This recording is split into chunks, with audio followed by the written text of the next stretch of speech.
Letter 113. To His Reverend and dear brother, Mr. Robert Douglas.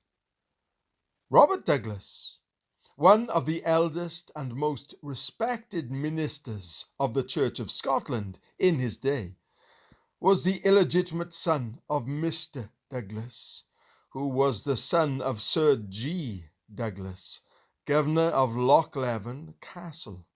Woodrow's Analecta, Chapter 4, page 226. Having finished his preparations for the ministry, he was ordained to be chaplain for the forces that served under the celebrated Gustavus of Sweden.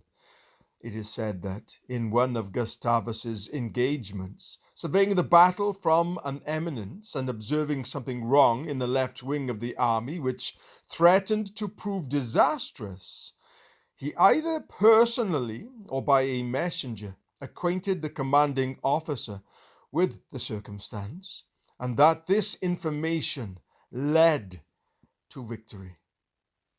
When he left the army, the Swedish monarch parted with him reluctantly, saying, "There is a man who, for wisdom and prudence, might be a counselor to any king in Europe.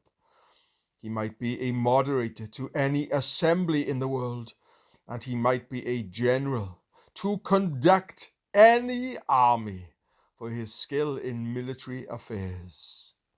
Ibid, chapter 4, 221. During this period, he committed to memory the greater part of the Bible, having almost no other book to read. Returning to his own country, he was admitted colleague to Mr. James Simpson, minister of Kirkcaldy, in 1630. Thence he was translated to Edinburgh in 1641.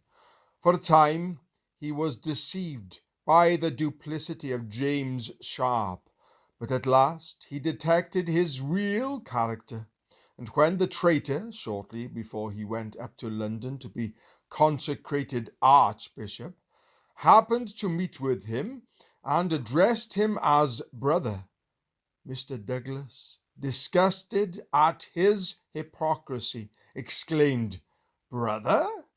No more brother.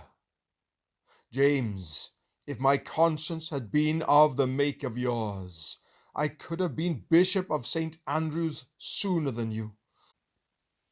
In 1669, he was admitted indulged minister at Pencaitland, where he died at an advanced age in 1674, and was buried in Edinburgh.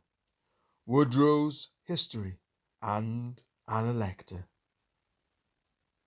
Greatness of Christ's love revealed to those who suffer for him. My very reverend and dear brother, grace, mercy, and peace be to you. I long to see you on paper. I cannot but write you that this which I now suffer for is Christ's truth, because he hath been pleased to seal my sufferings with joy unspeakable and glorious. I know that he will not put his seal upon blank paper. Christ hath not dumb seals, neither will he be a witness to a lie. I beseech you, my dear brother, to help me to praise, and to lift Christ up on his throne above the shields of the earth. I am astonished and confounded at the greatness of his kindness to such a sinner. I know that Christ and I shall never be even. I shall die in his death.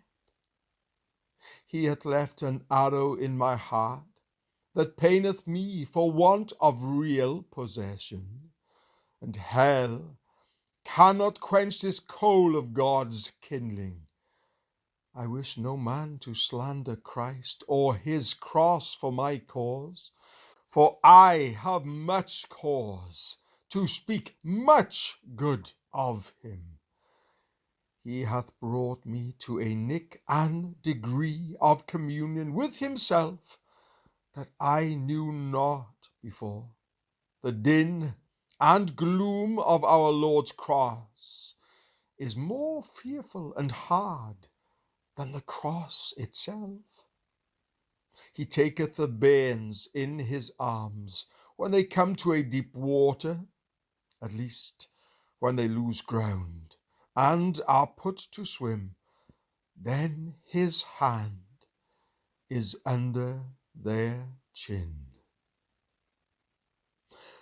Let me be helped by your prayers, and remember my love to your kind wife. Grace be with you.